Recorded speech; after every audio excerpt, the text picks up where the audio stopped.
Thank you so much.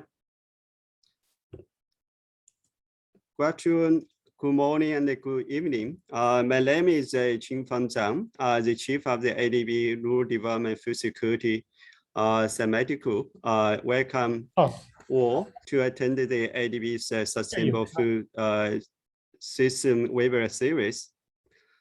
Today's event is co-organized with the OECD, and we will discuss a very timely topic on policy responses to the COVID-19 pandemic for the food security in Asia and the Pacific. We're very pleased to have the key policy speakers, policy makers, and experts to join the today's discussions. It is now my pleasure to begin the opening session by introducing Barbara Carrasco, ADB's Director General of the Sustainable Development Climate Change Department. DG Carrasco is a key champion in the ADB for the rural development, sustainable natural resources management, and also food security. DG, floor is yours. Thank you very much, Qingfeng. Dear colleagues and guests, a very good afternoon, good morning, or good evening to participants, wherever you may be. We would like to welcome you to ADB's Sustainable Food webinar series on policy response to the COVID-19 pandemic for food security in Asia and the Pacific. I would like to thank all the participants for joining this event today. It is a real honor to welcome the distinguished speakers and panelists today from a number of governments across Asia and the Pacific. I also want to express my deep appreciation to the OECD and in particular Director Marian Jensen for the opportunity to co-organize this important event. We highly value the partnership with OECD, bringing insightful policy experience across the globe. I hope this event can lead to even closer collaboration between our two organizations on food and agriculture and beyond. The COVID-19 pandemic has disrupted economic growth globally as countries responded to this tragic health crisis. ADB estimates that the economic fallout is expected to push an additional 78.3 million people in developing Asia into extreme poverty. And it is one of our greatest concerns that the pandemic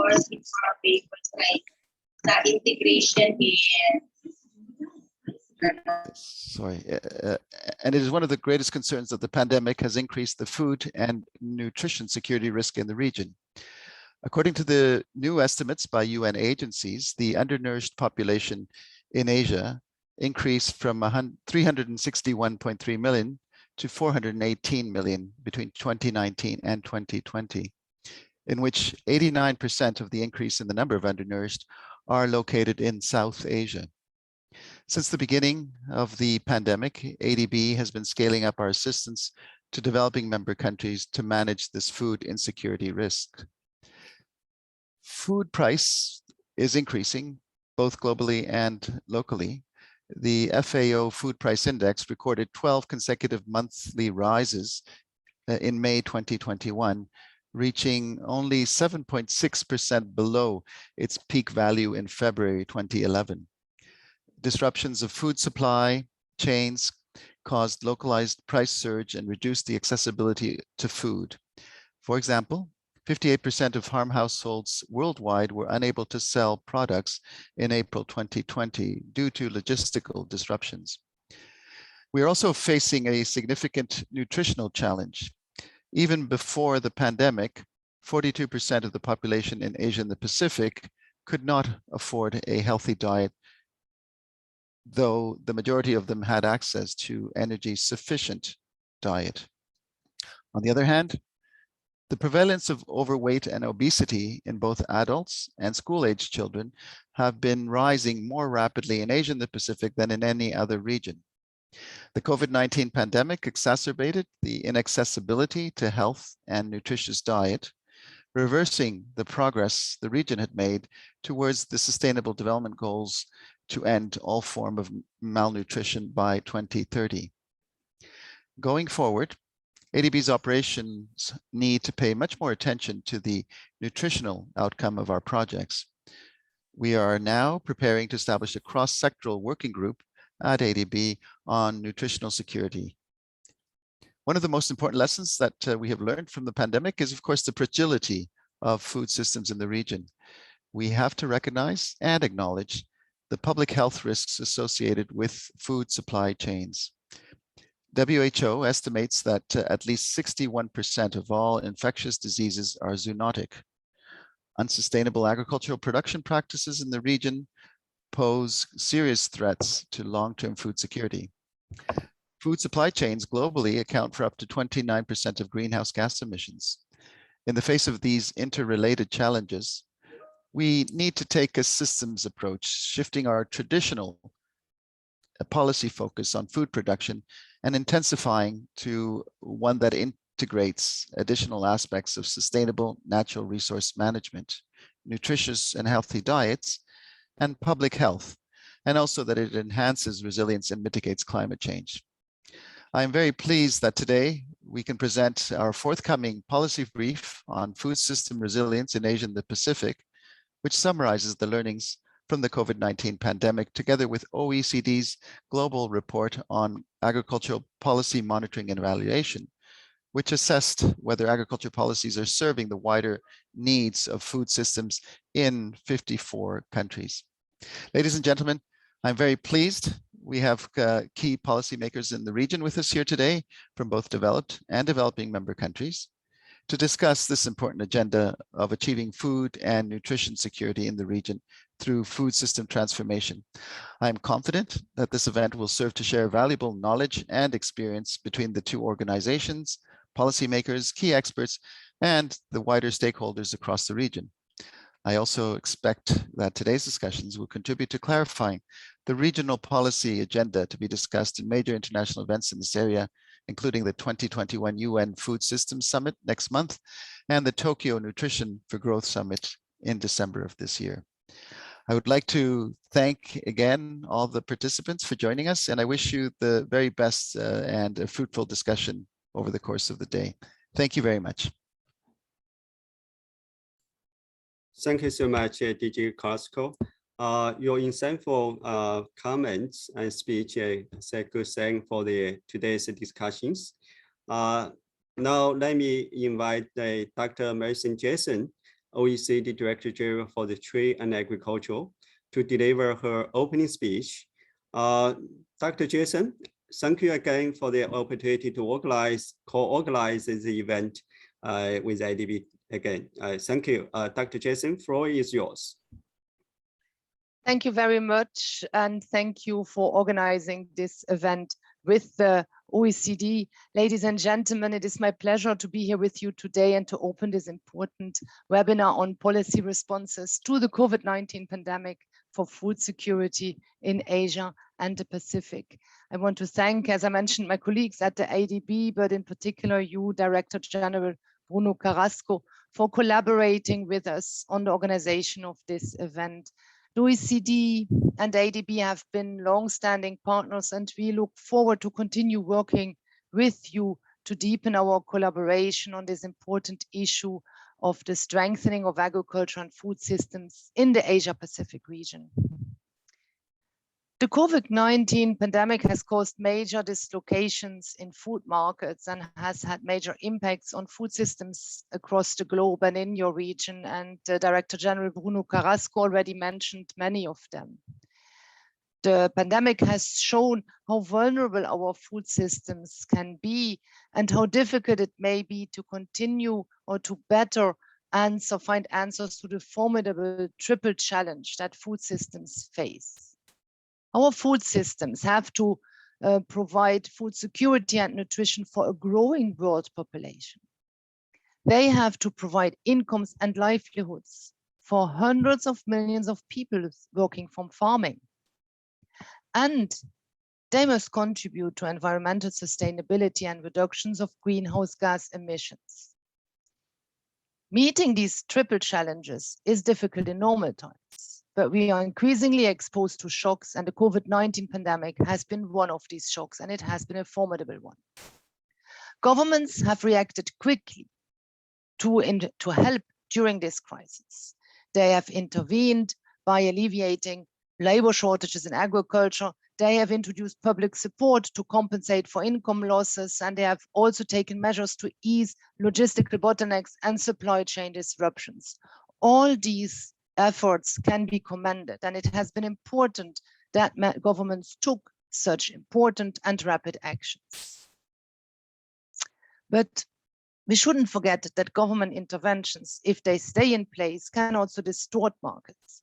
And the measures that have been put in place during COVID-19, they have been on top of a whole set of measures that governments across the globe are using every year. Our report that we recently published, the Agricultural Policy Monitoring and Evaluation Report, has found that governments spend yearly around $720 billion for agriculture. And unfortunately, most of that support does little to help access to nutrition, does little to strengthen the incomes of farmers, and does not help to increase sustainability. A lot of that funding only helps one or even none of those three objectives. And this has to change if we want to meet the triple challenges of food systems, and if we want to be better prepared for the next crisis that may hit us, if we want to be more resilient. Our work has consistently shown that in order to meet the food systems challenges, in order to become more resilient, it is important to improve productivity in agriculture, to do it in a way that is environmentally sustainable and that increases the resilience of that sector. In order for this to happen, a more central role has to be given to innovation systems. Now, what does that mean, giving a bigger role to innovation systems? What does that mean for governments? What do they have to do? We argue that they should provide more stable funding, more stable public funding for agricultural research and development, that this funding should complement private research efforts. We also argue that the governmance of national agricultural innovation systems has to be strengthened. It's really important to facilitate international cooperation on research and development and innovation. And it will be important to expand farm advisory and extension systems and to find a complementary way of the public and private sector to work on this. These are only a few examples of what governments can do to strengthen food systems and to help them meet the triple challenge. However, our numbers show that currently investments in innovation, biosecurity, and infrastructure account for only $1 of every $6 that is spent on agriculture. Only 1 out of 6. Something can be done to improve that share. Only 6% of budgetary spending goes to innovation, only 11% goes to infrastructure and to biosecurity. Governments should, in our view, think about how to improve, how to increase those percentages. Now, the good thing is that governments are going to meet, and are going to meet quite a lot in this year and also in coming year, to discuss this and related issues. First and foremost, they're going to meet in September at the UN Food Systems Summit. They are going to meet then in October at the COP15 meeting of the Conference of the Parties to the Convention of Biological Diversity. And then in November, they're going to meet at COP26, the UN Climate Change Conference. All these are opportunities to speak with each other, to find consensus and to take decisions and to implement measures to strengthen food systems. Last but not least, next year, in November 2022, the OECD will hold its own agricultural ministers meeting. We hope to build on the meetings that take place this year and to help the global community to further strengthen the global food systems, also and increasingly by strengthening innovation systems in agriculture. Today's webinar boosts an impressive lineup of speakers from governments across the Asia Pacific. I very much hope that today's webinar will contribute to building the momentum for the important set of meetings this year and also next year. We look forward to working with the speakers, with the audience, and in particular with our colleagues of the ADB to prepare these important forums in 2021 and in 2022 and to work together towards better and stronger global food systems. Thank you, and I look forward to the event. Thank you so much, Dr. Jason. Of course, for Asia Pacific particularly, you can see our a strong passion from the policymakers to transform the food system. Of course, we ADB and also our DMCs look forward closer cooperation with the OECD in coming years. So now let me invite Dr. Rodolfo Vasero, Undersecretary for the DI attached agencies and the Department Legislative Legal Department of Agriculture. As you know, the Philippines has been advancing the policy reforms, including the rice tarifications law, and also the ADBs has been supporting this reform already. So let's say have the Dr. Rodolfo to give the few minutes opening speech. Doctor, floor is yours. Good afternoon, distinguished delegates, ladies and gentlemen. It is an honor and privilege to join you today in this virtual seminar on what lessons we have learned from the COVID-19 pandemic for policies in Asia and the Pacific. We are at a time when the whole world battles challenges so serious that has not only claimed millions of lives, but has also disrupted social and economic activities. In particular, the COVID-19 pandemic created new challenges in our food systems on top of existing issues. For instance, in the Philippines, agriculture contributes roughly now only 10% of GDP from almost a third of GDP a few decades back. And it still accounts for 1/4 to 1/3 of the country's labor force. The sector is characterized by low farm productivity in the Philippines, and this is also the reason for low food self-sufficiency levels, even up to the recent years, for various commodities including rice, corn, pork, and even fish.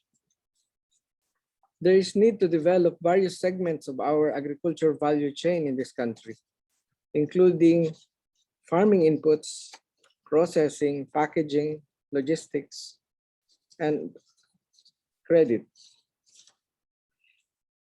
But on top of this, climate change and extreme weather events have brought, including drought and super typhoons, also add to the challenges that the sector and its stakeholders face. What is encouraging is that despite the impact of the pandemic on the sector and the economy, agriculture proved to be resilient, and its growth rate remains almost roughly at the same levels over the past at least in the past 2 years since the start of the pandemic. Now, as a way forward, we strongly encourage collaboration with local government units and strong interest of the private sector for more investments to enhance our production capacities. We believe that we have a good opportunity to reflect on the responses of governments and of the business sector to the needs of the agriculture sector. We believe also that discussions later in this activity will shed more light on for all of us in terms of developing new strategies to strengthen our local food production capacities in response to the immediate and medium-term requirements of our respective societies and economies. It is our hope that we all continue to work together to help develop our respective agriculture sectors, in particular because in our case in particular, we would like to really support farmers and fisher folk towards generating better incomes and higher standard of living as we try to all work towards better food self-sufficiency for the country. I wish to thank you all and good afternoon. Thank you so much, Dr. Vesero. Definitely, IDB also look forward to closer cooperate with the Philippine government, particularly with the Department of Agriculture, to help enhance the agricultural productivity and also to transform the food system.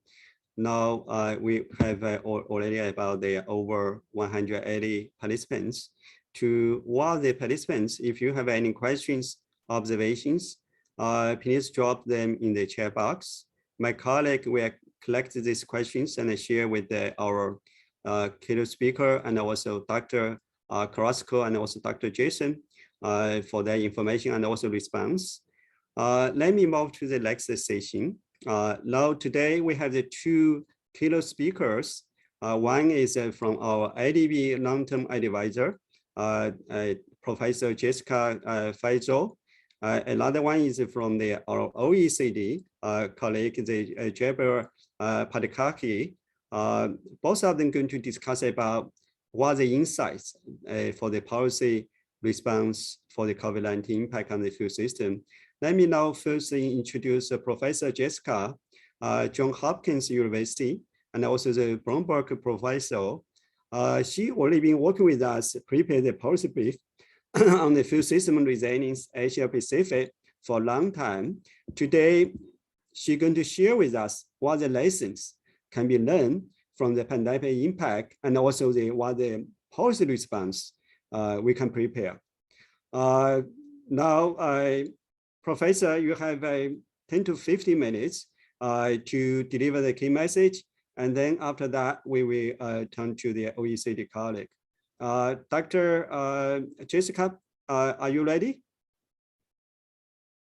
Great, thank you, yes. Yeah, over to you, Jessica.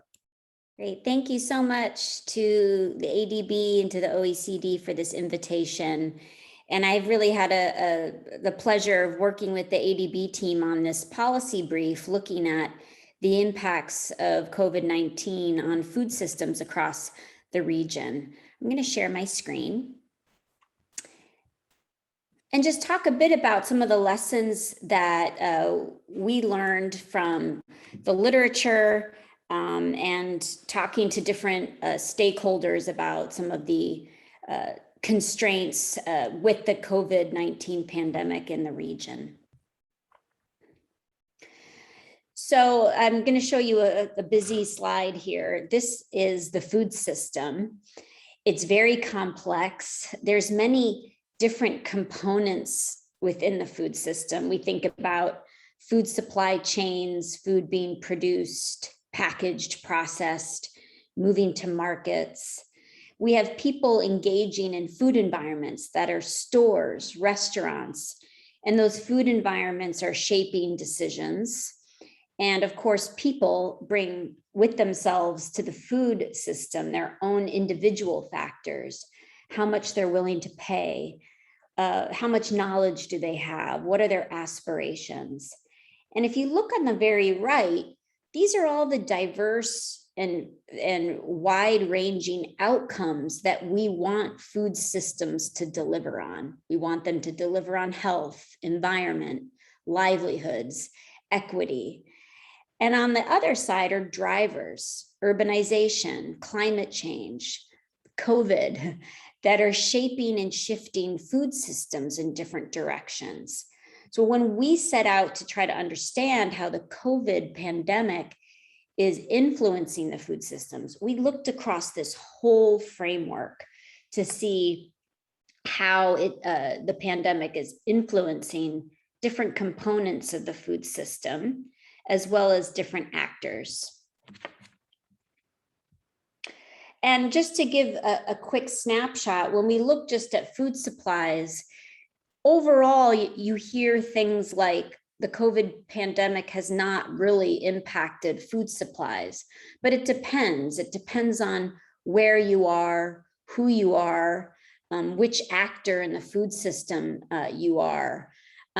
This is from a study that came out in mid last year, looking in South Asia and Bangladesh and India, looking at the impacts of COVID-19, the different pathways of how COVID-19 could impact the food supply, from labor shortages to delays in farming operations to reductions in farm productivity, the inability to get to markets, the inability to sell goods.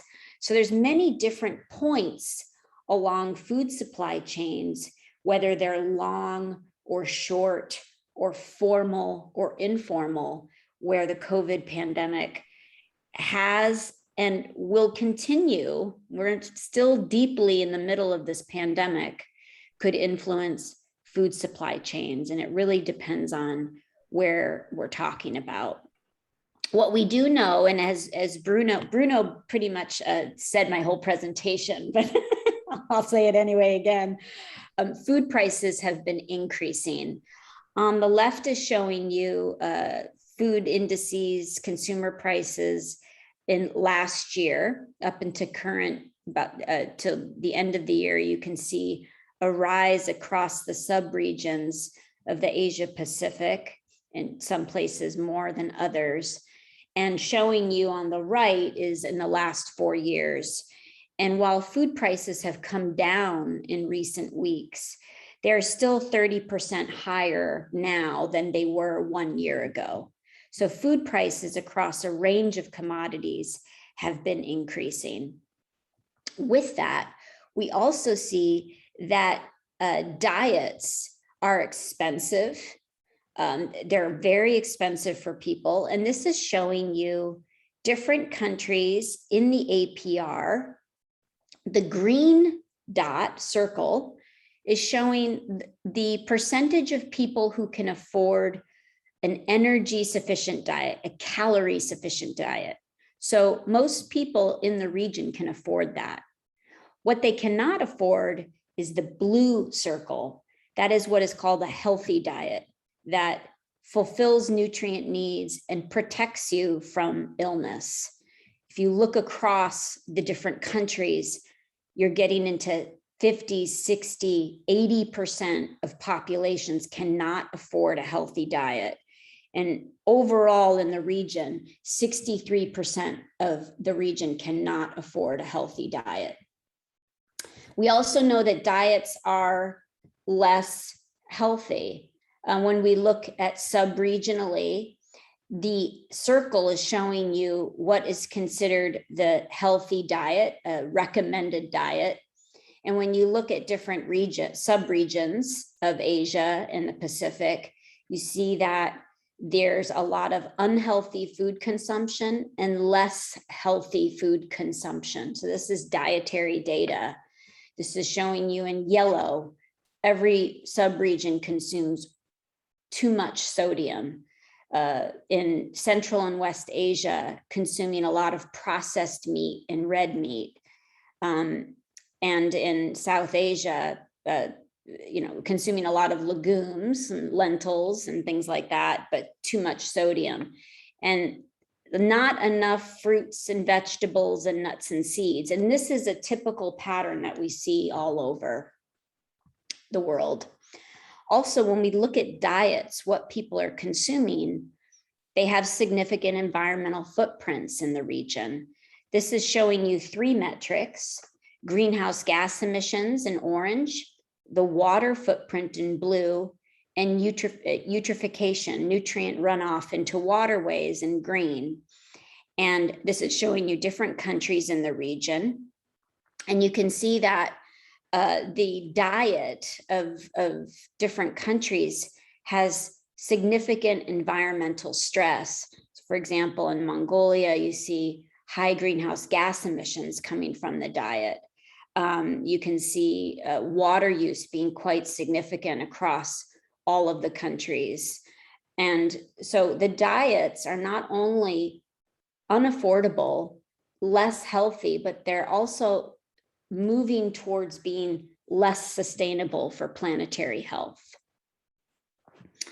And this past year, we've seen hunger rising, but it really depends on where you are. These are showing you figures from the latest FAO SOFI report that came out a couple of weeks ago, showing you different countries, and we've mapped this out. Some countries were seeing declines over many, many years, but now a slight uptick, slight increase. And what we know is that about 420 million people in the region are considered undernourished, and that makes up about 54% of the undernourishment worldwide in the region. Some data coming from World Food Program shows that there are some countries that have insufficient food consumption. They just don't consume enough food to meet their dietary needs. And we're seeing stress in places like Afghanistan, Pakistan, Tajikistan, Bhutan, other places. So this is more real-time data that World Food Program has been capturing.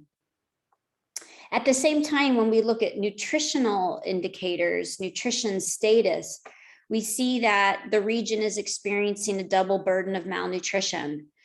We have many countries who are still reeling from stunting, children who are short for their age, but has many other implications for health, immunity, cognition. And we still see that Asia Pacific has a high burden of stunting. Places like Afghanistan, Timor-Leste, Pakistan, Nepal, a lot of Southeast Asia has high burdens of stunting.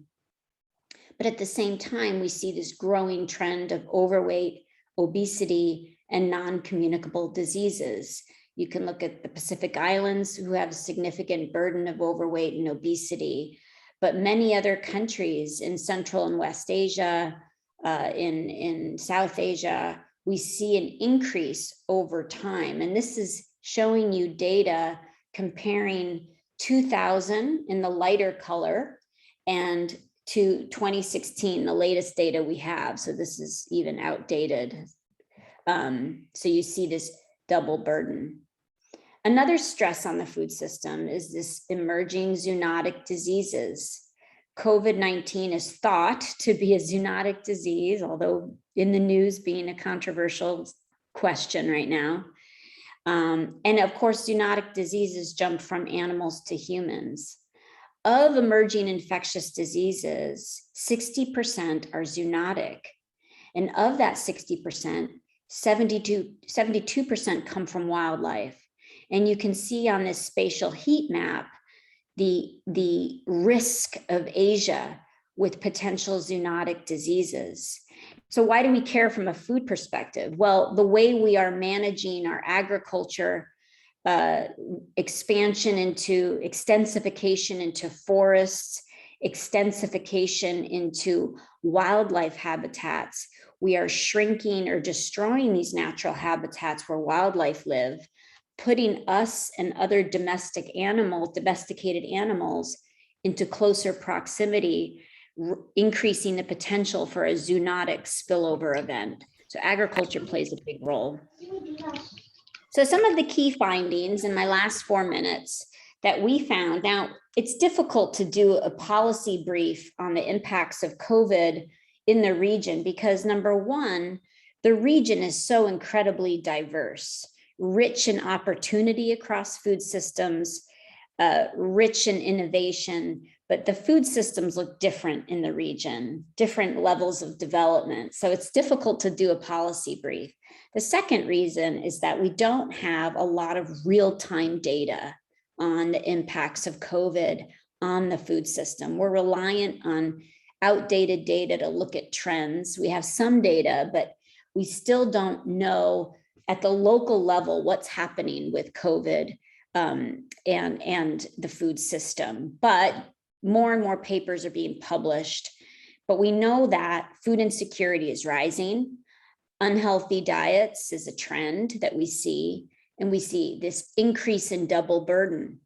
And we know that with climate change in the IPCC report that just came out, this situation of securing food, eating a healthy diet, and dealing with obesity at the same time continuing this downward trend of undernutrition is going to be incredibly challenging for governments. We know that the impacts of COVID-19 on the livelihoods and increasing food prices has impacted the ability for consumers to access a healthy diet in the APR. Management of landscapes, the growth of agriculture and livestock sectors, and the demand for animal source foods around the world is going to continue to increase the risk of environmental degradation, climate change, and zoonotic spillover events. So the recovery from COVID-19 pandemic, whenever we come out of this pandemic and will probably become an endemic, it does present an opportunity to readjust our food systems and build in more resilience. So some of the short-term lessons that we suggest are, number one, protecting food system workers across entire food supply chains, ensuring that laborers and farmers can get to their lands, ensuring that those who deliver food are protected with personal protective equipment, and ensuring that women particularly are protected and able to continue to work across food systems because they are so valued in the entire food system chain. We need to enact social protection measures. We saw that many people cannot afford a healthy diet. So ensuring that people get a bit of income, a bit of help, food banks have become incredibly important. And many countries in the region have been acting safety nets and social protection measures. And those will probably have to continue over the next 3 or 4 years with the long COVID pandemic situation that we're in. And third, we need to ensure that trade flows remain open and strengthening both local and global chains. And this map on the right shows you, if there were no trade, we'd see a significant rise in micronutrient deficiencies. This is some work that we did a few years ago, and you can see Asia and Africa are very vulnerable if trade were to stop. So there's a lot of debate about COVID and these short versus long value chains, but trade is incredibly important in moving nutrients around the world. It also moves a lot of unhealthy foods. So we need to deal with that trade-off when it comes time to trade. My last slide is the medium and long-term lessons. We need to think about integrating a cross-sectoral approach to nutrition security. Nutrition often is neglected. It's not really in the Minister of Agriculture's portfolio. It's not really in the Ministry of Health. We need more cross collaboration between those ministries. And I know that there's many good examples of that happening. We need targeted investment to enhance the accessibility to healthy and nutritious food. And that includes investing in smallholders who have the ability to grow horticulture, fruits and vegetables, but they just don't have the infrastructure investment, the finance, the extension support. We need to also scale up investment to enhance environmentally sustainable food production, reducing food loss, ensuring that farmers have tools at their disposal and innovation to do more sustainable production practices. And we have many lessons of how to do that to ensure that producers can adapt to climate change in the wake of pretty significant natural disasters that are climate related. And of course, we need to build in and manage food safety and biosecurity risks. The WHO should be leading on this, leading on a One Health approach. And how should countries take on a One Health approach? It's not easy to do that, but we need the WHO and organizations like ADB, OECD to help support the ability to be able to manage risk. Increase infrastructure. And I will end there. Thank you so much. Yeah, thank you so much, Dr. Jessica. very clear message. And also you can see there in the chat box, number of the colleagues already respond. It's a very exciting presentation, and same time from our policymakers, not just educate the public, it's better, but also need to introduce policy measures to exercise their nutritious balanced food system.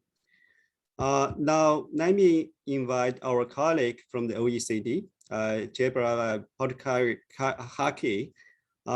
He will share the key findings from the recent OECD's global report on agricultural policy monitoring and evaluation 2021. This report just assesses the COVID-19 response in 54 developing countries and emerging economies. So, Dr. Jebra, floor is yours.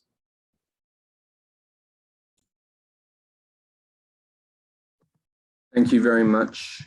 And I'm just sharing my screen. Can you see the presentation? Yeah, we can see it. Okay, so good morning, good afternoon, or good evening, depending on where you are. I'm very excited today to present the OECD's Agricultural Policy Monitoring and Evaluation Report for 2021. Now, the OECD publishes this report on an annual basis, and we review developments in agricultural policies and provide up-to-date estimates of government support to agriculture for 54 countries across the globe, including all of the 38 OECD member countries and the European Union as a whole, plus 11 key emerging economies. Now, this year's edition puts a special emphasis on policy responses to the COVID-19 pandemic to support the agro-food sector. And it analyzes also the implications of agricultural support policies for the performance of food systems. So I'm going to start my presentation by briefly touching on the work we've done on COVID-19 policy responses. So as we've heard from previous speakers, the outbreak, pandemic, and associated restrictions on economic activity caused major dislocations in food markets and had a significant impact on global food systems. Firstly, we saw that agricultural production was affected by labor shortages due to restrictions on people's movement and disruptions in input supply chains and reductions in sales to specific channels. Second, we witnessed changes to consumer demand, such as reduced demand for high-value products due to income losses and economic uncertainties and restrictions for restaurants. And thirdly, supply chains saw significant disruptions due to contamination in processing firms and transport and logistical bottlenecks and constraints in input supplies. Now, our report identifies nearly 800 unique policy measures across 54 countries that were introduced in response to the pandemic in 2020. And of these, nearly 500 were introduced just in the first 4 months of 2020. And we divide these into several categories of measures, but find that 37% of the measures focused specifically on support for agriculture and food companies. Now, a number of measures, about 20% of the total, were urgent emergency measures which were taken at the onset of the pandemic to keep food supply chains working. And nearly 70% of measures took the form of temporary relief, which seeks to contain the impact of the crisis on the sector. And we believe that these measures should include sunset clauses to allow them to be phased out as the crisis recedes and avoid outliving their original rationale. And most of the remaining measures, about 10%, were what we call no regrets policies, with the potential to improve market functioning and contribute to the long-term resilience of the agro-food sector. So these are measures that could have been taken before the pandemic, and ideally, we believe should be maintained or even scaled up further in the future. And then we looked at the subset of measures for which financial information was available and identified a total of $157 billion of earmarked support for the agriculture and food sectors in response to COVID-19. Now, it's important to recognize that these COVID-19 response measures form part of a wider set of government support policies targeted at the agricultural sector. And here we can see the breakdown of agricultural support policies across the 54 countries covered in our report. So looking at the first bar along the top of the chart, we see that total support to agriculture amounts to $720 billion per year, or 27% of agricultural value added. Now, on the left-hand side of the chart in gray, we see that a small number of countries actually tax agriculture by suppressing prices of some or all commodities. So this implicit taxation results in a transfer of $104 billion per year away from producers. Now, moving to the second bar in the middle of the chart, we see that overall the bulk of agricultural support is provided directly to individual producers, who received $540 billion in support per year, or 75% of the $720 billion. And also $102 billion of expenditure was paid in the form of general services for the sector, which includes public investments in R&D, biosecurity, and infrastructure. And finally, subsidies for consumers, such as food assistance programs, amounted to $78 billion per year, or 11% of all positive transfers to agriculture. And then moving to the bottom bar along the bottom of the chart, we see that of the total support, more than 1/3, or $272 billion, was paid for by consumers in the form of higher prices. That's what we call market price support. And the remaining $447 billion was paid for by taxpayers in the form of budgetary transfers. So now I'm going to focus on the $540 billion of support provided to producers and the $104 billion of implicit taxation. So this slide zooms in on the support that's provided directly to individual producers, what we call the producer support estimate. And the $540 billion of positive transfers to producers is shown above the x-axis, while the $104 billion of implicit taxation appears below the x-axis. And a few important points are worth noting here. First of all, we see that support provided by emerging economies, which are shown in the chart in red, so the 3 red lines along the top, and also the 3 along the bottom below the x-axis. So this support from emerging economies has expanded tremendously in the past 2 decades. For example, China, which appears in dark red along the top of the chart, today alone accounts for 36% of all positive transfers, and India accounts for 78% of all negative market price support. A second point is that support provided by OECD countries, so the 4 blue lines in the middle of the chart. So from top to bottom, we have Japan, the United States, the European Union, and then the rest of OECD. This support provided by OECD countries has seen little change in nominal terms over the past 2 decades. So now I'm going to look at the breakdown of this producer support across countries. And here we see that producer support is a major driver of farm receipts in many countries, including in the Asia-Pacific region. We see that producer support as a share of gross farm receipts for all 54 countries has been declining over the past 2 decades, from 18% in the early 2000s to 11% in 2018 to 2020. In OECD countries, support fell from 28% in 2000 to 2002 to 18% in 2018 to 2020.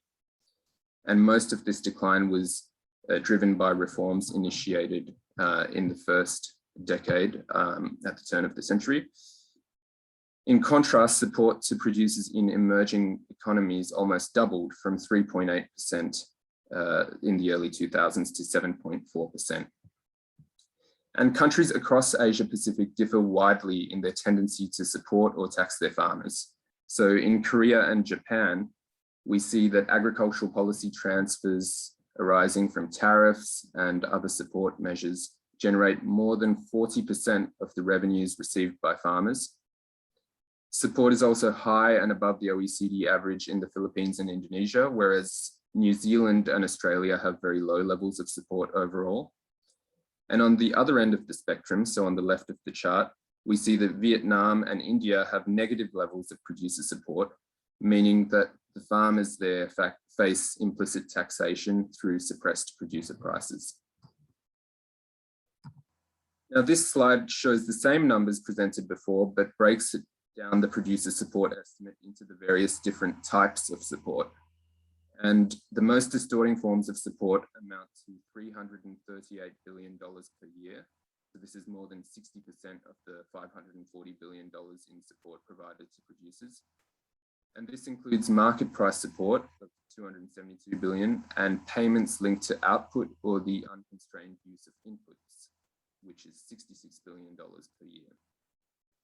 So these measures, we consider them to be inequitable because support is linked to production. So therefore it's disproportionately allocated to larger farms, and also inefficient in transferring income to farmers, as a large share of the benefits tend to leak in the form of higher land values or input prices. And furthermore, we also find that they are among the most environmentally harmful support policies, as they provide incentives for the intensification of input use or the allocation of land to supported crops and the entry of new land into the sector.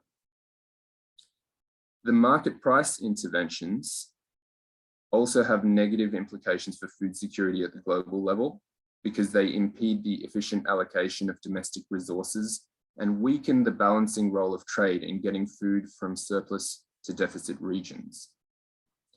So market price support policies actually raise domestic prices above world prices, resulting in higher costs for consumers. And this leads to lower real incomes and reduced access to food. These policies are tied to farmers' production decisions, and therefore they cannot be targeted. So they result in significant negative consequences for the environment and resource use. Now here we see the same graph shown previously, but I'd like to draw your attention to the remaining part of producer support, which is marked in grey on the chart.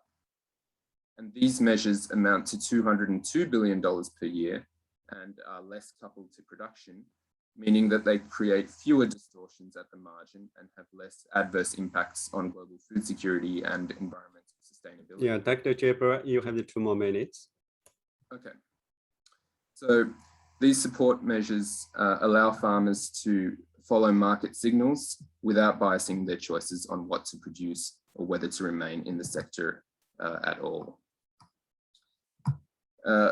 So also here, I'd like to just present briefly support based on input use. And we see that these payments, which can encourage the excessive use of fertilizers and pesticides, leading to environmentally harmful consequences, are particularly high in India and Kazakhstan. And instruments with more positive effects on food security, incomes, and resource use fall within the category of general services. So that includes investments in R&D, biosecurity, and infrastructure. And we see that Korea and Japan are among the highest levels of providing these forms of support. So one of the key recommendations arising from our report is that a much greater emphasis on innovation is needed to support sustainable productivity growth and enhance resilience in agriculture. So at present, just $1 out of $6 of budgetary spending on agriculture is spent to support R&D, biosecurity, and infrastructure. And despite evidence of high returns, spending on agricultural knowledge and innovation systems was just $26 billion per year, while spending on biosecurity for the development and maintenance of infrastructure amounted to just $50 billion per year. Although it's important to note that not all infrastructure spending is necessarily a good thing, as for example, irrigation infrastructure may distort farmers' production decisions and have negative consequences for sustainability. So just moving to the conclusions of our report, we find that agricultural policies have failed to address rapid structural change across food systems. And we recommend 3 specific actions to better address the triple challenge facing food systems. Firstly, to phase out price interventions and other distorting forms of producer support. And here we feel that there is a need potentially to allow for transitional assistance and the extension of social safety nets. And secondly, to target income support to farm households in need, and where possible, incorporate these into social safety nets. This requires, in particular, better information on the incomes and assets of farm households. And thirdly, to reorient public expenditures towards investments in public goods, in particular, making investments in innovation systems central to agricultural support policies. And we really feel that the COVID-19 pandemic and the climate emergency provide a fresh opportunity to refocus agricultural policy on sustainable productivity growth and resilience, having these as central priorities. And there are 3 major upcoming events: the COP26 UN Climate Change Conference, the COP15 Biodiversity Convention, and the UN Food Systems Summit that are upcoming and can help to build international momentum for policy change. So we really feel that there's a need to seize the opportunity to translate international awareness into specific national policy actions. So thank you for your attention. And here we see a few of our latest publications that we would also encourage you to have a look at. Thank you. Thank you so much, Jebra. This review is very useful for the Asia Pacific, particularly when we're talking about the transforming the food system, very much rely on the food system, the policy change. The system is quite timely. I think one of our colleagues in this room, they will have the interest to read it and also have the more interactive discussions with you. At the same time, in the chat box, we also say a number of the questions. What you write, most of them probably to our former speaker, Dr. Jessica, associated with the open farming, associated with the One Health, and also, of course, is improve the livestock efficiency in Indonesia. To save time, probably we don't stop here. Probably, Jessica, you just share your insights through the chat box. We will probably proceed with the next session. For the next session, we will have 5 distinguished policy speakers, policy makers, and experts. They are going to serve as our discussants, particularly respond to this 2 key speech. Probably our 5 panelists, can you guys open your video, and then I can introduce you guys one by one to audiences. The first one is Masaru Matsumoto. He's a Deputy Assistant Minister from the Ministry of Agriculture, Forestry, and also Fishery in Japan. Our second panelist is a former Adriano, is our new appointed Undersecretary from the Department of Agriculture in Philippines. And our third one, our panelist is Carol McDonald, is Australia representative to the OECD on agriculture, water, and food. And also we have the one special guest from the Mongolia, is Choishi Lakasarua, Director General Department of MOFLI, is a Ministry of Food Industry Policy Coordination and Implementation in Mongolia. And lastly, we have the Professor Kaveh Chen, Chair Professor and also International Dean for Zhejiang University. He is also the head of the IPRI East and Central Asia office. Now, let me start the first question to our panelists. They are Dr. Matsumoto. Since Japan is going to host the Nutrition for Growth Summit in this December, we have this so strong interest to know what key initiative going to be introduced. Particularly, can you elaborate the Japan's support to food and nutrition security in Asia Pacific? And also from the Japan's experience, what policies do you think is the key to establish more resilient food systems in the region? And of course, if you have any insights for the 2 kilo presentation presented by the Jessica and also by Jebra from the OECD, just feel free also express your opinion. Floor is yours, Dr. Matsumoto. Thank you. You have the 5 minutes. Okay, thank you, Mr. Chair, and good morning and good afternoon, everyone. This is my great pleasure to join this discussion. I sincerely appreciate ADB and OECD Secretariat for organizing this event.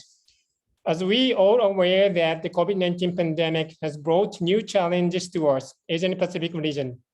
It is well known that FAO and the other 3 UN agencies published an alarming report warning that the malnutrition in Asia Pacific region has been worsened due to the pandemic. And we acknowledge the continued impact of the COVID-19 pandemic on the well-being and safety of all the people in this region, especially on food security. In tackling with these challenges, I think it's crucial to recognize the interdependence of all elements of the food system, from production, processing, distribution, to consumption. A whole of the food system approach is effective and necessary to ensure food security.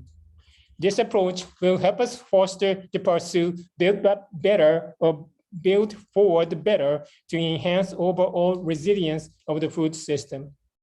In this endeavor, I'd like to underline that it is important to take a look at the supply chain of input material, which are essential for the production phase. Japan has focused on this issue and asked OECD to analyze the impact of COVID-19 to the global agri-food sector and seed supply chain in Asian region. The result shows that in Asian Pacific region, demands or transportation and human capital was severely impacted due to the pandemic. The analysis also found that the need for more investment in digital and other advanced technology, the need for enhancing transparency and trust of international markets in order to maintain sound agricultural production and resilient supply chains. In addition, I consider it is also important to improve sustainability of the food system to enhance its resilience. From this perspective, Japan announced a new strategy for sustainable food system last May. Japan believes that the strategy will be good implication for sustainable food system in the Asian monsoon region, which has similar climate conditions. With such idea, Japan has agreed on joint statement with 7 Southeast Asian nations on sustainable agricultural production and food system at the ministerial meeting last month. The joint statement called on more investment in agricultural sector to promote innovation. With this statement, we confirm that there's no one-size-fits-all pathway for transformation towards sustainable food system. Sustainability of the food system was the main topic of the UN Food System Summit, pre-summit held in Rome last month. So Japan's Agriculture Minister Kotaro Nogami attended the pre-summit in person and introduced the essential point of the joint statement to the world. Based on the new strategy for sustainable food system and the joint statement, at the special senior official meeting of the 20th meeting of the ASEAN Minister on Agriculture and Forestry +3 held on August 24, Japan announced its commitment to promote cooperative projects. Japan cooperative projects include biomass energy, or climate change mitigation, or digitalization, and research and development. So towards sustainable agriculture and food system in Asian region. In addition, we have to pay special attention to frequent occurrence of large-scale natural disasters caused by climate change in this region. In Japan, we have been experiencing unprecedented torrential rain recently, and a lot of damage from flood has been reported. It is assumed that flood disasters will occur frequently in the Asian region in the future. So it is important to promote disaster prevention and mitigation measures through the development of agricultural production infrastructure and appropriate water management for agricultural use. Japan is working to strengthen the efficiency of agriculture through innovation in collaboration with Asia Pacific countries that engage in irrigation, paddy field farming with similar regional characteristics. Finally, I would like to mention briefly on the Tokyo Nutrition Summit 2021, which is scheduled to be held in December this year, with a view to alleviating the number of undernourished people. Japan is proceeding with preparation for new food and nutrition as a closing event for 2021, taking over the outcome of the UN Food System Summit. I expect that all stakeholders will make a strong commitment to food and nutrition at this summit. Last but not least, looking ahead to the COVID-19 post-pandemic era, Japan will continue to cooperate with international organizations, including OECD and ADB, in their work and promote our collaboration with countries in the Asia-Pacific region through bilateral and plurilateral frameworks to achieve sustainable food system, balancing between productivity and environmental protection while responding to climate change. Thank you very much for your attention. Thank you. Thank you so much, Dr. Matsumoto. Thank you so much. Share the key highlights of the Nutrition for Good Summit and also the Japan's food and nutrition security measures, which are very useful for all audiences. And also we look forward to work with your authority to enhance nutrition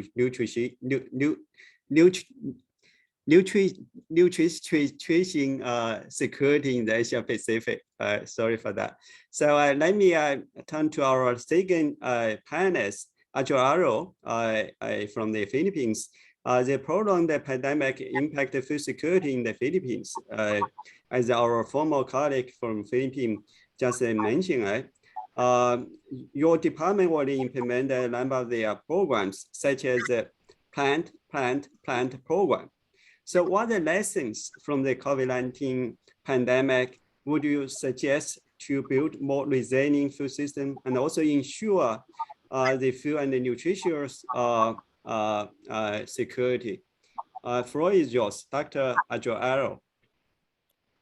Thank you very much, and good afternoon or good morning to everyone. I would just like to react to certain issues that were raised by Professor Panzo. And in the case of the Philippines, you know, we say that COVID-19 actually magnified the weaknesses of our food system pre-COVID years. They're already existing, like the problems of malnutrition, stunting, problems with logistical, etc. But they were already there prior to the COVID. But the COVID had the effect of magnifying them to a extent that it's difficult for the government to sometimes respond to them. The second point is about the need to have an interagency, a full government approach. That because we believe that agriculture and food is just too huge a challenge that the department alone cannot respond to. We need the whole government, the different stakeholders, particularly the private sector, to help us in responding to the challenge of COVID. The third one is that things are actually more challenging because the COVID posed two complementing challenges. One, as you said, Professor Fanso noted, that diets are becoming expensive, food is becoming expensive.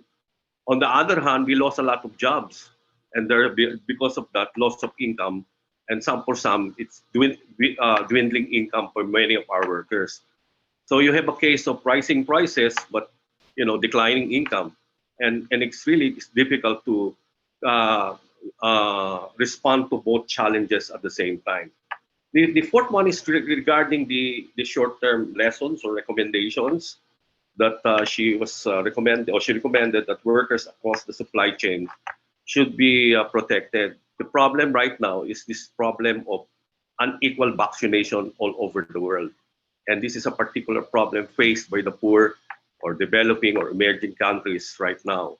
Only 20% or less than 20% of our people are vaccinated because of inadequate or shortage of vaccines coming from the developing countries.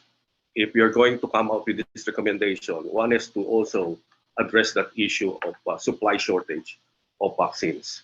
One of the key things, as part of her recommendation is also to ensure trade flows. We are trying to do that balance the interests of our local producers and the entry of imported products, because we need them, because we cannot fill in. The local supply cannot fill in the supply gap right now. And we're having a lot of difficulties handling with the local producers, as in any other countries trying to import because they want it to be protected. Which segue me to the presentation of the second resource person. I actually read the OECD report. It's about 605-page, and chapter 22 was devoted to the Philippines. And basically, they were saying is that most of the support were given to the COVID-19 response, and most of the support were actually focused on price support or price subsidy and imposition of higher tariffs. But the support they recommended should be given, the investment should be given to research and development that will raise dramatically productivity, minimize losses, biosecurity measures, which are actually investment in public goods. Finally, we're trying to do that. There's a shift right now that is being introduced by the secretary from price support mechanism to the shift to investment towards the provision of public goods. And that's the reason why we have plant. Then the urban agriculture that we're promoting, so that and combined with the local community food sufficiency as a emergency response measure. On top of that, as part of the social protection, we're also providing cash assistance to our farmers. Last year we did it in fishers. We are going to do that also during the last quarter of this year. These are the responses being done by the government right now, in particular by the DA. But as I said, we have to work closely with other government institutions, because the entire food system does not only involve the Department of Agriculture, it involves the other agencies of the government. And that's the reason why there is a task force on food security that was created, headed particularly responding to hunger, headed by the cabinet secretary. So he's trying to orchestrate the different responses of the government agencies, which DA is a particular important agency in that. And we're trying to do all of these things despite the challenges on particularly on revenues. As you know, there's a decline of revenue as a result of pandemic. But we hopefully that soon that if more people are vaccinated, we will be able to recover slowly from this pandemic. Thank you very much. Thank you so much. Thank you very much. Yeah, thank you so much, Dr. Ajaro. I think Jessica already heard your comments on the policy brief, and also those very useful insights going to be incorporated in their final draft. And sometimes your suggestions on the sustain the supply of the vaccine is also very important, and we're also going to share with our colleagues in the health sector in ADB as well. So let me now turn to our third panelist, McDonald. You know, the international food prices are already rising over the last year. And the regional trade flow has been smoother compared with the last food crisis. As the large exporter in region, how do you see the role of the trade in ensuring the food security in the region? And also, what type of the policies do you think will be the key to building a more resilient food system in the Asia Pacific? Thank you, Dr. McDonald. You have the 5 minutes again. Thank you, Chair. Look, can I just, I'd like to take an opportunity to briefly talk about the Australian agricultural regulatory experience. I think it's important context for this discussion today. The focus of Australia's policies is to help deliver a productive, competitive and sustainable agriculture sector. Australian farmers receive very little subsidy. In fact, the second lowest in the OECD and less than 2% of farm income. Australian farmers operate in an open and competitive markets, which are relatively free from government intervention. Our reform experience shows that deregulating the agriculture sector and removing distorting forms of support spurs overall sector growth. Successive governments in Australia have moved away from directly supporting farmers with payments to encouraging increased self-reliance and profitability by improving productivity through innovation and expanding export opportunities. In support of farm resilience, Australia's preference is to not intervene unless in exceptional circumstances. Where direct farm support is provided, it is concentrated on risk management tools to help manage Australia's uniquely variable climate or to provide emergency income support. Australia is also committed to an environmentally sustainable agriculture sector. Australian farms are a farmer's key asset. A combination of strong government regulation and a farmer's incentive to manage their farm as a long-term sustainable asset and willingness to be early adopters of innovation is delivering some of the best examples of sustainable agriculture in the world. We should emphasize, noting the topic of this webinar, that Australia has not and will not impose any restrictions on trade, both on imports and exports, despite the challenges posed by the COVID-19 pandemic. We see that international trade plays an important role in ensuring market resilience. Trade allows weather and other supply risks to be shared across global production and exports, resulting in more stable prices and supply volumes globally. Market intervention ultimately acts to reduce national food security and make food supplies and prices more volatile. Recent research found that despite the global economic shocks like those produced by the COVID-19 pandemic, agricultural sectors and economies overall are better off when exposed to international trade. I would also add in closing that the OECD does play an important role for Australia in terms of its leadership on research and advice on agriculture policy. Australia does use OECD advice in developing its domestic policy arrangements and will continue to do so. And we would encourage all countries, whether OECD members or not, to consider the OECD advice that is available. Thank you, Chair. Thank you so much. Again, you also added another dimension for the ADB and also DMCs closely cooperate with the OECD. And of course, Australia can play a very important role to bridge the cooperation as well. Now, let me turn to our first panelist, Dr. Choisi from the Mongolia. Dr. Choisi, ADB has been supporting the Mongolia to manage the risk of the food insecurity. Could you briefly share the impacts of COVID-19 on food and nutrition insecurity, and also what are the key Marfinist policy responses as well as the future agenda to build a more and resilient food system in Mongolia? You have the 5 minutes, and for the non-Mongolia speakers, you may turn their interpretation to the English because our guest speaker going to speak in Mongolia. Thank you. За баярлалаа. Та бүхэнд өглөө орой мэндийг хүргье. За би бас ихтгэл мэдээлэл түлхүү өнөөдрийн нөхцөл байдалтай ямар хөө байгаа вэ гэдэг тал руугаа түлхүү бичсэн. Тэгээд та бүхэнтэй бас энэ мэдээлэлээ тавьчихаа хүргээд ярьж бодож байна. Баярлалаа. За Монгол улсын хувьд энэ ковидын нөхцөл байдалд энэ хүнсний сүлжээнд ер нь хэрхэн нөлөөлөв? За түүнийгээ бид нар яаж даван туулж байгаа вэ гэдэг талаас тавьчихаа мэдээлэл өгч гэж бодсон. Бид бүхэнд бол энэ ковидын нөхцөл байдал энэ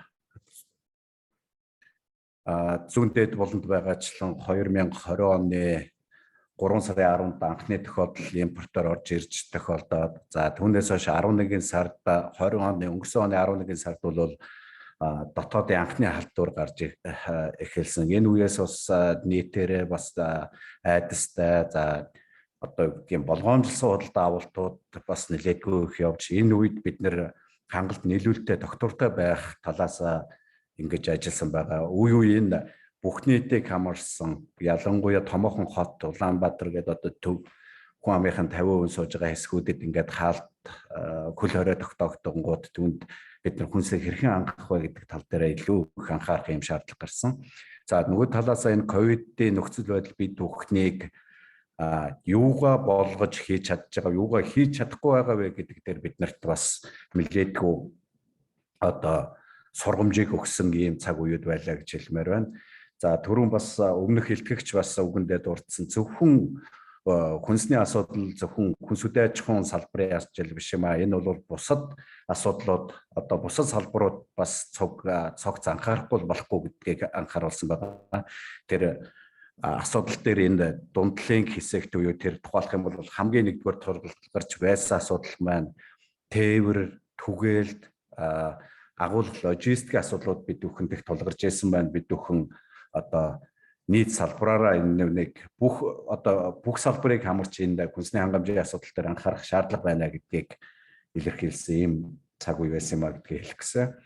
За тохиолдож байсан хүндрэл бэрхшээл үрийг бид нэр бас шуурхай ажлын хэсгүүд байгуулж өөрөөр хэлэх юм бол хүнсний тодорхой хэмжээний төлөвлөгөө гаргаад менежментийг зохицуулах тийм шуурхай штаб гэдгийг байгуулж бид бүхэн ажилласан байна бол бас шуурхай арга хэмжээгүүдийг авахд их тус болсон. Засгийн газар мөн энэ дээр энэ ковидын үед шуурхай арга хэмжээ авах зорилгоор тусгаалсан хууль гаргаад эрх зүйн одоо зохицуултуудаа хийх юм боломжоо бүрдүүлсэн одоо шуурхай санхүүжилтүүдийг хийх энэ бололцоогуудын бас хангаж өгсөн юм а гэж хэлмээр байна. За нэг яаралтай бид нэр зүгээр хийсэн ажилласаа нэг сургамжуулах гэж биш.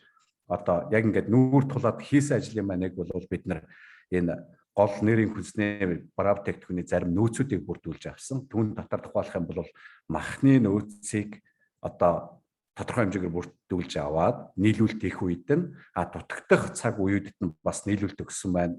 Бэлтгэж авсан байна бол энэ ковидын нөхцөл байдлуудад бас энэ үнийг доктортой байх нийлүүлэлтийг докторжуулах юм боломжуудаар хангаж өгч байсан гэж хэлмээр байна. За импортоос бид нар бас зарим нэр төрлийн хүнсний бүтээгдэхүүнүүдэд маш их хамааралтай байдаг. Тэгэхээр зэрэг импортоор хамааралтай гол нэрийн бараа бүтээгдэхүүнүүдэд бид нар тодорхой хугацаанд гайлын болон нэмийн үрдгийн албан татвараас чөлөөлөөд тэр нь эцсийн хэрэглэгчид шууд одоо өөрсдөө тэр гайлын болон нэмийн үрдгийн албан татвараас чөлөөлсөнгөөр худалдаа авалт хийх бололцоог нь бүрдүүлж өгсөнгөөрөө бид нар бол бас нийлүүлэлтийг докторжуулж өгсөн шуурхай арга хэмжээ болсон болов гэж найдаж байна. За мөн үйлдвэрлэлээ доктортой байхын төлөө хүнсний үйлдвэрлэлүүдийг байнга доктортой ажилуулах нэг юм хэрэгцээ шаардлагууд байсан. Түүн дээрээ бид нэр гол эрчим хүчний засгийн газараас эрчим хүчний үнийг бол дааж доктортой ажиллах. Өөрөөр хэлбэл ковидээс шалтгаалаад аж ахуйн нэгжийн орлого докторгүй байдал үүсээд байгааг одоо нөхөх зорилгоор арга хэмжээ авсан. Одоо энэ тодорхой хугацаанд одоо энэ оны 2021 оны сүүлчиг хүртэл хугацаанд дааж байгаа. Энэ маань бол үйлдвэрлэлийг хэвийн явуулахад бас тодорхой хэмжээний дэмжлэг болж байгаа гэж найдаж байна. За цаг хугацаанд бас тариалтуудыг хийхин төлөө бас зорьсон юм а гэдгийг бас энэ дэр хэлхэн зүйтэй болов. За Азийн хөгжлийн банкнаас манай дээр бас энэ төсөл хэрэгжүүлж байна. Ковидын нөхцөл байдалд хэрэгжүүлж байгаа энэ төсөл авж байгаа арга хэмжээгүүдийн үр нөлөө хэр оновчтой байгаа бүс нутгаас хамааралтай гараад одоо захын нэг тосгоны, захын нэг сумын ард иргэд эсвэл малчид фермерүүд тэр доктортой байдлаа хүнсний хангамжаа доктортой байдалтай байж чадж гин үгүй юу гэдэг тал дээр хөдөл судалгаа хийж байгаа нь маш их ач холбогдолтой байгаа маа гэдгийг хэлэх гэсэн. За дээр нь бол махны тухайлах юм бол бид нар энэ дэр бас нэг анхаарах зүйл юу болсон бэ гэхээр зэрэг тодорхой бус байдалд яаралтай шийдвэрүүд гаргах юм шаардлагууд л биднэрт гарч ирсэн байна. Маш их анхаарлыг татчихсан юм аа. Тэгээд энэ дээр бол бид нар юу хэлэх гэж байна вэ гэхээр тухайн шийдвэр маань COVID-19-ийн одоо хязгаарлалтын дор нөгөө урт хугацааны доктортой байдлаа хангах, за хөдөө аж ахуйн бизнесийг хэвийн үйл ажиллагааг хадгалах ийм шийдвэрүүд гаргах шаардлагууд гарч ирж ирсэн нэг нь. Одоо бид бүхэн махны экспортыг тухайлах юм бол доктортой явуулъя гэх мэтлэнгээр ажлууд хийсэн. Би энэ зүгээр махны асуудлаар цаг байгаагаа болохоор зэрэг авж байгаа арга хэмжээ цаашид хийж байгаа ажлаа бид нэр слайдаар харуулж байна. Дээр нь зүгээр би махны экспортыг одоо тухайлах юм бол хадгалъя гэж ингэж зорьсон. Тэрнийгээ бол нөгөө хамгийн түрүүнд бид нар дотоодынхаа хэрэгцээг хангах зорилгоор бид нар нөөцөө бүрдүүлээд за бүс нутагт бас махны үйлдвэрлэлүүдийн ковидын нөхцөл байдалтай хязгаарлагдаж бас нийлүүлэлт гацж байгаа энэ тохиолдлуудад тодорхой хэмжээний үүрэг хүлээх доктортой хөгжлийнхаа хүрээнд бид нар сая өмнөх гол илтгэлүүдэд дээр бас яригдж байсан тэр бэлчээр ашиглалтыг нэмэгдүүлэх, малчтын орлогыг хамгаалах зорилгоор бол энэ экспортыг тодорхой хэмжээнд хадгалж явъя, экспортоо нэмэгдүүлье гэж ингэ зорьсон. Харамсалтай нь яг нэг сүүлийн сар тодорхой асуудлуудаар бас хязгаарлалтай байгаа ч гэсэн бид нэр өнгөрсөн жилүүдэд бас махныхаа экспортыг бас тодорхой хэмжээгээр хадгалж ажилласан юм а гэдгийг хэлсэн юм а. За ингээд та бүхэндээ баярлалаа.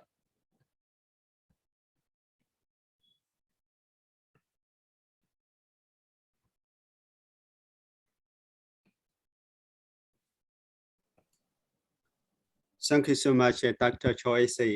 Yeah, so one of the policy responses are quite impressive. And also for the audience's information, this June, we have the one independent dialogue for Food System Summit conducting in Mongolia. So if the audiences have the interest, also try to reach out to ADB colleague. Essentially, we discuss about how we can help the Mongolia shift away from the livestock dominant diet structure to a more balanced and nutritious, healthy structure. Was quite relevant to our discussions today.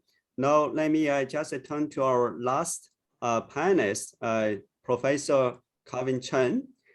Kevin, actually, the China's food insecurity is relatively resilient to the COVID-19 pandemic, but at the same time also suffering from a number of the other food insecurity issues, including like Africa swine flu, the animal disease, and also very massive floods, which is including the Yangtze River and also Yale River recently. What policy implications would you suggest from the China experiences to build more resilient food systems? Floor is yours. You have the 5 minutes, Kevin. Thank you very much, Qingfang. Well, let me thank the ADB and OECD for the invitation. Your question is a very good one. Actually, they're making me think about a very important issue. We talk about COVID-19, but we probably have to realize well before the COVID-19 pandemic, the global, including China food system, actually face of multiple risks, right? We're talking about climate change, extreme weathers. We talk about environmental degradation. We can talk about trade restrictions. We can talk about global political and economic instability, right? So with the continued spread of COVID-19 and also associated lockdown policy adopted in the world around, and the coincidence of those risks could lead to very compound effect on the environment, on the health, and on the food systems.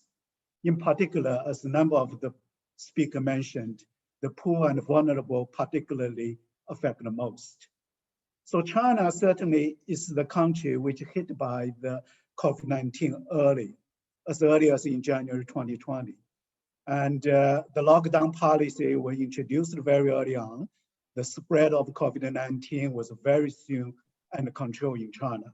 So along with the recovery of general economy in the second quarter of 2020, its agri-food sector performance bounced back very quickly as well. And so food is adequate, no significant price hike, no food panic. So the situation was very different if we look at during the couple of years ago in 2008 during the SARS period. So in view of those, in short, China's food policy, as you mentioned, show very strong sign of resilience amidst the COVID-19. So this tells us China must do something very right. So in answer your question, I guess, what are the lessons? If we talk about the cohesion of risk compounding effect, that means if we talk about a policy response, we need a very comprehensive, we need integrated policies across the sector, across the government agencies in response to not only the COVID-19, the risk brought by COVID-19, but also the other risk. This is very important. But China has shown the resilience. So China must have done something right. If I look at the immediate policy action, I can probably outline three.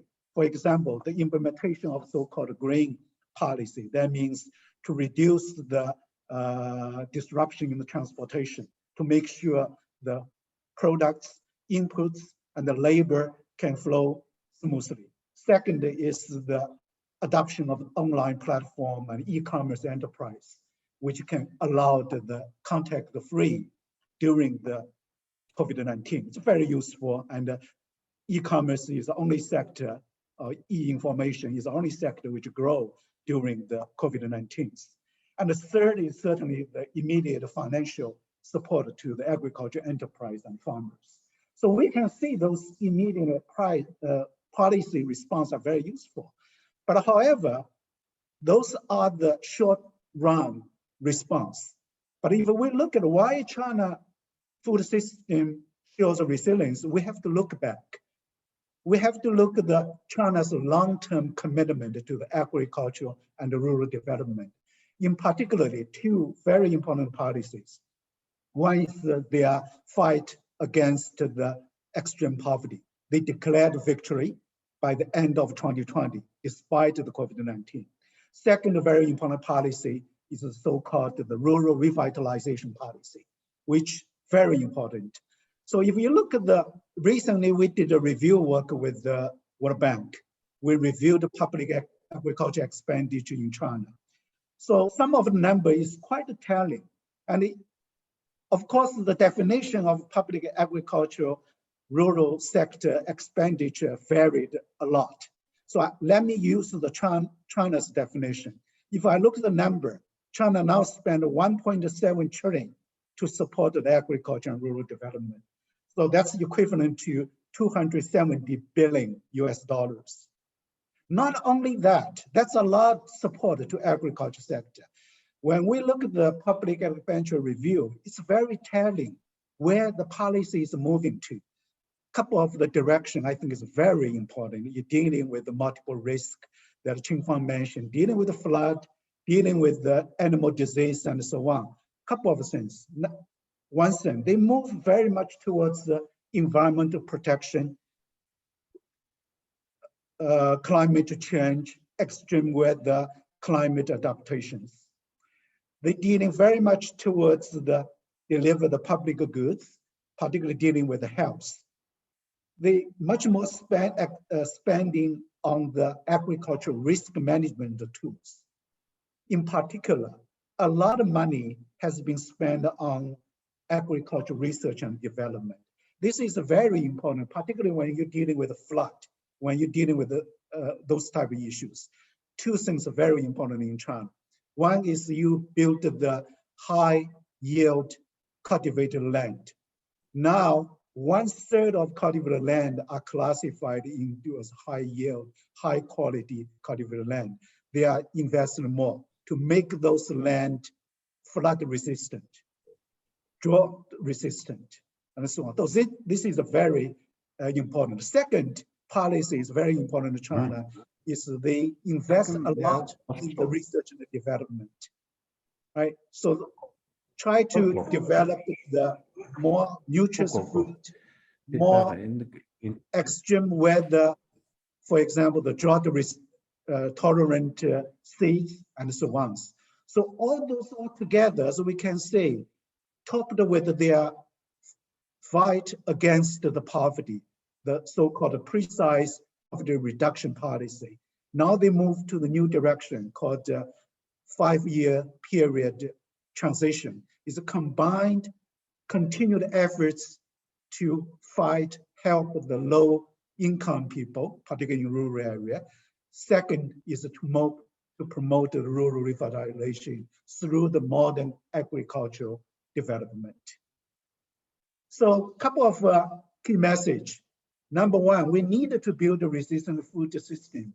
Second, the policy has to be capable of handle multiple risks. We can not only focus on one risk.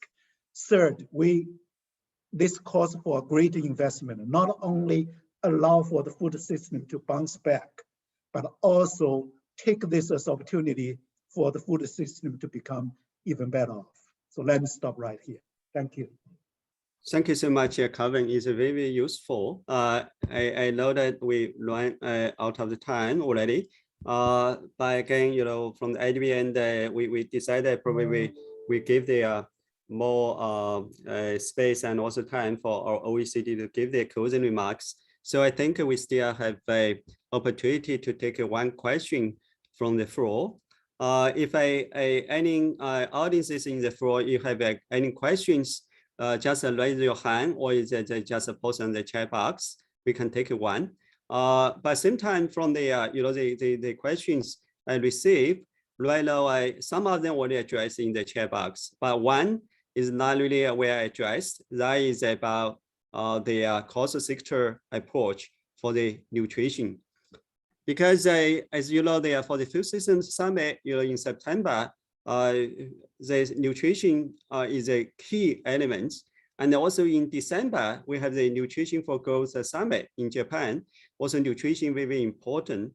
But one key challenge, as I mentioned in the Jessica's presentation, is to introduce a cost sector approach, including the agricultural, health, education, and the social protection. Now, my question to all of the panelists and also the speaker, including the Jessica and also Jebra, why you guys have any insights, any good practices in this to support this type of the cost sector approach? Because it's always not easy to have this type of cost sector approach. And at the same time, how we can better preparing for this Food Systems Summit in September, and also Nutrition for Growth Summit in Tokyo. Probably have the, each of our panelists have the 1 or 2 minutes. We just go along, and then after that, we move to the closing remarks. Probably we started with I don't know if the Dr. Jason is still there. Otherwise, we can start with Jessica. You can also have the opportunity to respond to the questions and answer, the comments from the floor. Jessica, you have the 1 or 2 minutes, and we go to the Jebra and the other panelists. Jessica, floor is yours. Qingfeng, maybe I'll let others respond, and then I can come in more on the global perspective. Okay, that's your choice. Jebra, will you have any insights? Sure. Specifically on the question of nutrition, that's something that we addressed in our report. And one of the points I'd like to just briefly highlight is that if there are support measures provided by governments that encourage farmers to stay in the production of specific food products, for example, staple crops, which can be energy dense, and that can prevent the transition of production towards more nutritious foods that are rich in micronutrients. And in terms of nutrition, I mean, the picture is very complex, and one of the things that we do highlight in the report is the need for a very comprehensive approach. For example, also looking at the demand side policies that can affect consumer behavior. So the agricultural support policies are a part of the picture, but not the entire, in terms of addressing the challenges regarding nutrition. Thank you so much. Very useful, Jebra. Now let me turn to our first panelist, Dr. Matsumoto. Okay. You have the 1 or 2 minutes. Okay, thank you very much, Mr. Chair. As the host of the Tokyo Nutrition Summit 2021, we would like to say something about this nutrition things. This summit delivers much needed action on policy commitment to Sustainable Development Goal 2, enduring hunger in all its forms, which is the underlying driver for the SDGs. Regarding nutrition challenge, I'd like to emphasize that not only malnutrition, but also obesity have significant negative impacts on health quality of life, as stated by Dr. Vanzo. So in that perspective, balanced and healthy diet is critical, important in food and nutrition agenda. So nutrition education from the early stage of school may be very effective before addicted to the fast foods. And at the same time, I'd like to point out the fact that Asia accounts for about 44% of greenhouse gas emission from the world agricultural field. So therefore, in order to achieve food security and nutrition in Asia, climate-smart agriculture is an integral part of the pathway toward resilient food system for better nutrition. So multi-sector approach and more investment in enhancing and accelerating innovation in this sector is much needed. Thank you very much. Thank you so much, Dr. Matsumoto. It's a very powerful message. Now, let me turn to Dr. Ajaro from the Philippines.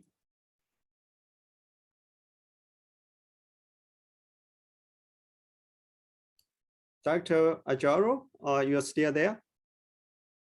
If not, let's turn to Dr. McDonough from Australia. Floor is yours. Thank you, Chair. And it's quite a complicated question. I suppose from an Australian perspective, we would, of course, look to trade to resolve some of these issues.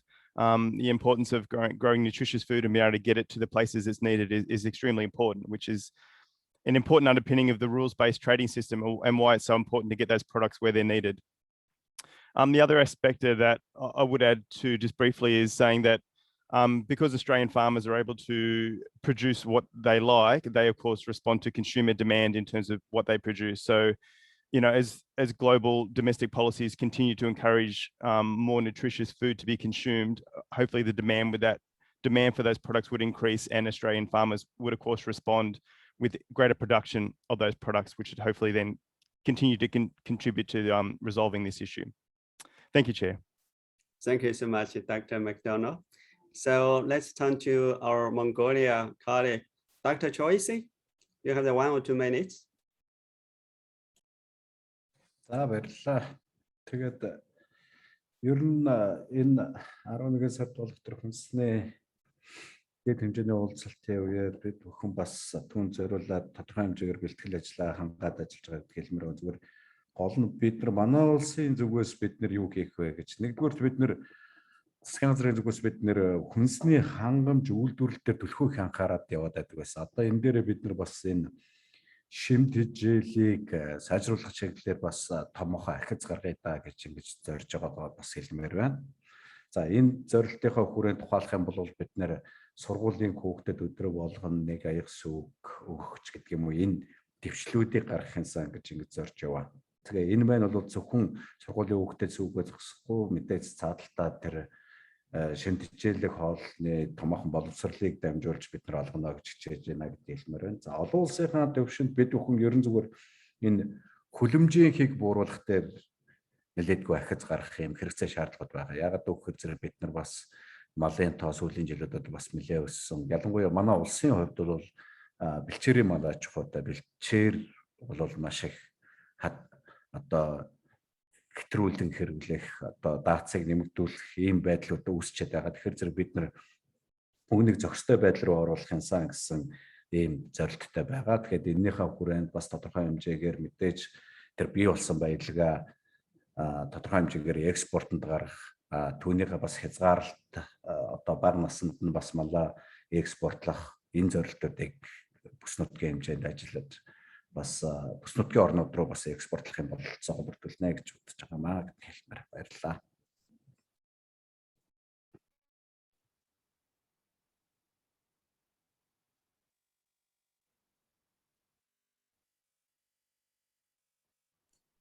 Thank you so much, Dr. Choice. So let's turn to Dr. Covington.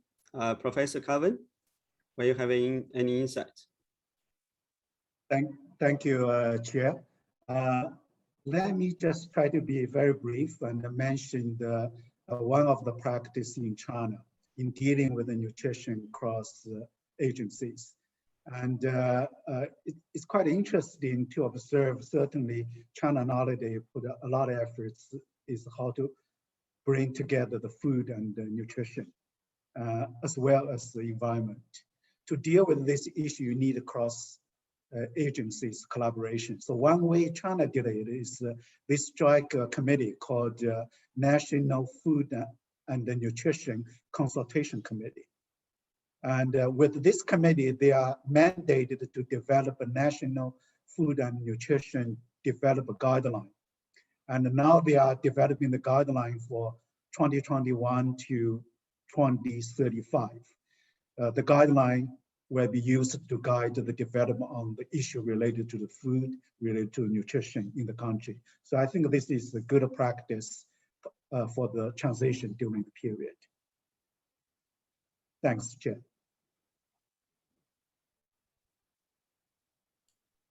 Thank you so much, Dr. Carvin. Now let me give the floor to Jessica before we close. Jessica? Yeah, thanks. I think nutrition has its own set of challenges. It involves much more than the food system. It involves obviously the health system, the education system, the global economic system, the WASH, the water, sanitation, and hygiene. So we can't expect that the food system by itself will solve nutrition. And there's been even a lot of debate in the nutrition world if we should use stunting and overweight and obesity as metrics to assess food system success and transformation. Should we focus more on dietary outcomes and livelihood of food system worker outcomes? So in one sense, it's important that the food system and agriculture sector and health sector come together and align themselves across how we deal with nutrition, but we can't only rely on the food system to shape nutrition. We have to deal with other societal issues, women's empowerment, injustices, and inequities. So nutrition, as Kevin knows, nutrition is a very complex space in a sense. But the food system does have an important role, and diets are critically important for nutrition. And I think with some of the other speakers, we need both changing the supply and the demand side. So we need governments to step in, we need private sector to come to the table to ensure that nutritious, healthy foods are available, accessible, affordable, and safe. And we need governments to help consumers provide them the information and knowledge to make choices that fit with their lives and their culture. And consumers need that information, whether it's better dietary guidelines or better labeling or being more transparent around marketing practices of certain foods. So we need both ends. We need the supply to improve and the demand across food systems. And the UN Food System Summit coming up is showing how complex it is to do that and for member states to come to agreement on what those supply and demand policy commitments look like.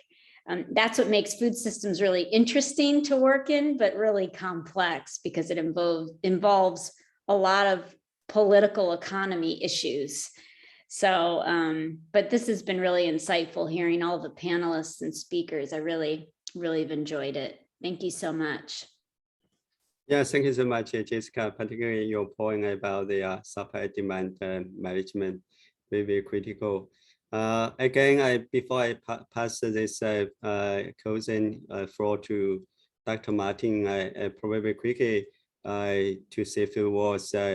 Today, we heard the lessons from the OECD, and of course, the policy responses also from our number of the DMCs in the region. And more importantly, we heard, this 2 kilo presentation. One is from Jessica, and another is from the Jebra from the OECD. Now we say this is very important to have the cross-sector solution to address the interrelated problems in food system, nutrition system, and this is extremely useful to finalize our policy brief on this topic, and also they kick off our cross-sector working group on nutrition security. They're going to preparing, there in the IDB.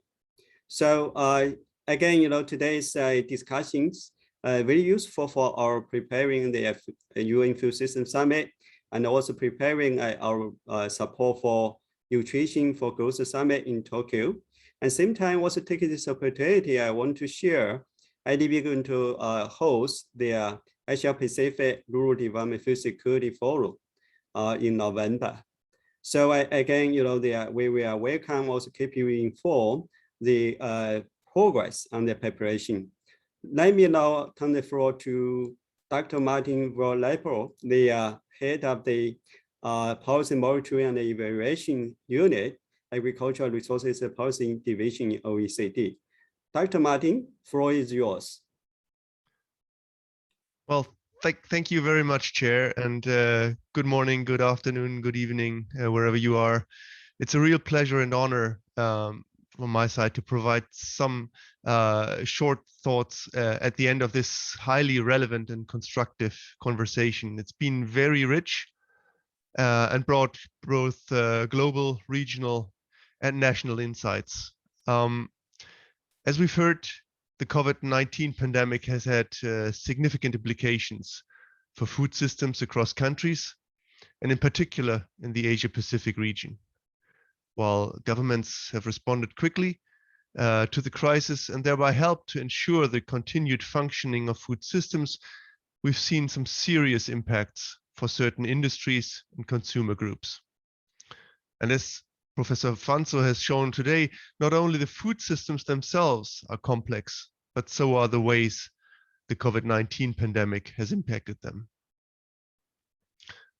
The pandemic has drawn attention and added to the triple challenge faced by food systems, which need to simultaneously deliver food security and nutrition for a growing world population, provide incomes and livelihoods to those involved in farming and other parts of the food chain, and to do so while reducing environmental pressures and greenhouse gas emissions. Governments' policies need to enhance agricultural sustainable productivity growth, and in light of climate change and as recent shocks such as COVID-19 pandemic or weather-related disasters have painfully shown, they need to improve the food system's resilience. These events are not the first of their kind, and they won't be the last. We've seen that support policies in many countries do not serve the needs of the food systems well. Of the $720 billion per year transferred to agriculture through public policies, $338 billion has a high potential to distort resource allocations, markets, and trade, and we've heard how important it is to allow trade to balance food deficits and surpluses. They also have a strong potential to increase resource pressures and to weaken the role of international trade in absorbing shocks and price volatility. In turn, just $26 billion per year was spent by governments on agricultural knowledge and innovation, which we know has a strong potential to support sustainable productivity growth and resilience. Fortunately, we've heard from several countries today the interest to move towards more conducive policy packages to help the performance of food systems. The discussions we've had today are therefore both timely and very important. They highlight the weaknesses of the food systems and of agricultural policies that aim to improve their performance, and they help to inform exchanges at a number of upcoming key events that have been mentioned before: the UN Food Systems Summit, the G20 Agriculture Ministry, and this also in September now, the COP15 meeting of the Conference of the Parties of the Convention on Biological Diversity, the COP26 UN Climate Change Conference in November. And they are also extremely helpful for the preparations of the OECD Agricultural Ministers meeting, which will take place in November next year. In this context, I would like to stress the valuable collaboration the OECD has with many of the countries we've been looking at today, both in the context of the annual OECD Agricultural Policy Monitoring and Evaluation work, and on other specific work. More countries still are covered by the information on agricultural support in the Ag Incentives database, compiled by the International Organizations Consortium for Measuring the Policy Environment for Agriculture, to which the OECD is a key partner. But today's webinar also highlights the value of the collaboration between the OECD and the Asian Development Bank. And I would really like to thank the ADB for hosting us today. All these collaborations eventually aim to help decision makers on their ambition to improve the food system's performance and to make them more sustainable, more productive, and more resilient. Thank you very much. Thank you so much, Martin. Thank you again, for work with IDB to organize this very important event, and also take this opportunity. I want to thank again to Dr. Jason and also the Jessica and also Jebra from the OECD, and also our five panelists for your insightful presentations and also their comments and also insights. Again, I want to take this opportunity also. I thank the hard work made by my colleague in IDB and also OECD colleagues for this very important event. So with that, so I want to say you guys stay safe and let's keep in touch and also see you again probably in next event. Thank you. Bye-bye. Stay in touch. Thanks very much. Thank you so much. Bye-bye.